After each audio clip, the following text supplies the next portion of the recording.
Hello नमस्कार सभी UPSC aspirants को।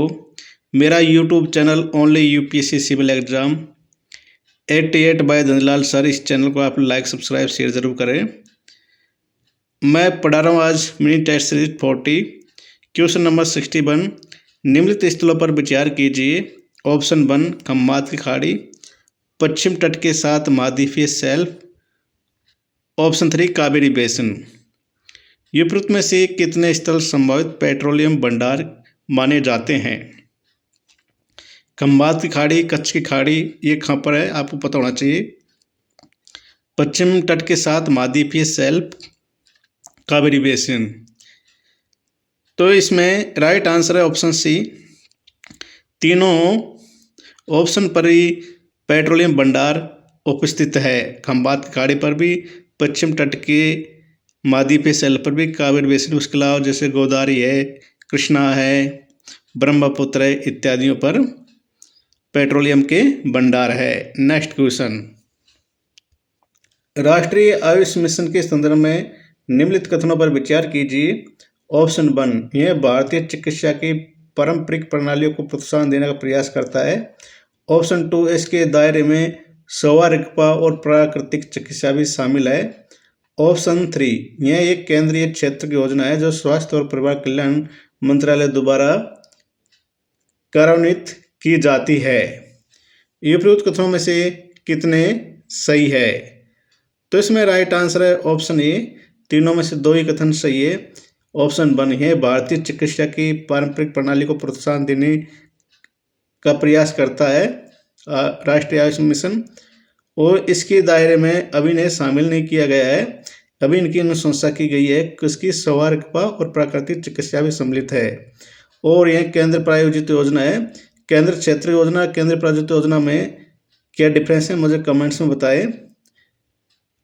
केंद्रीय क्षेत्र की जो योजना होती है उसमें पूरा बजट जितना भी हो वो केंद्र देता है। केंद्र प्रायोजित में कुछ हिस्सा केंद्र सरकार, कुछ हिस्सा राज्य सरकार देती है, जो स्वास्थ्य और परिवार कल्याण मंत्रालय द्वारा कार्यान्वित की जाती है।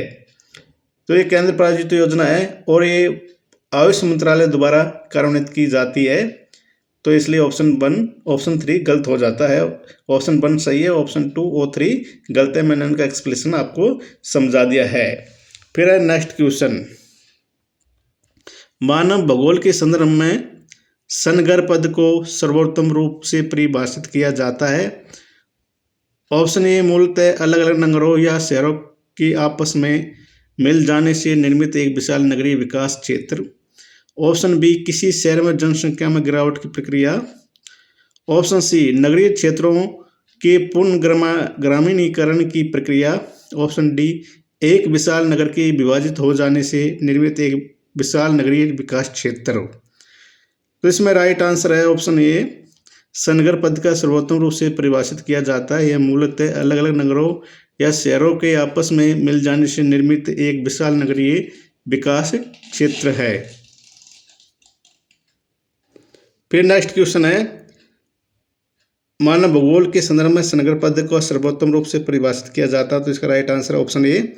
यह मूलतः अलग अलग नगरों या शहरों के आपस में मिल जाने से निर्मित एक विशाल नगरीय विकास क्षेत्र है। इसे सनगर के रूप में जाना जाता है।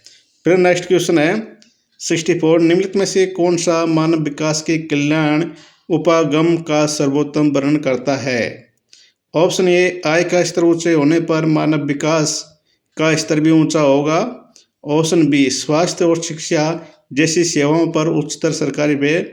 ऑप्शन सी समाज के विशिष्ट वर्गों के लिए उनकी पसंद की उपेक्षा करते हुए उनकी बुनियादी आवश्यकताओं का प्रावधान करना।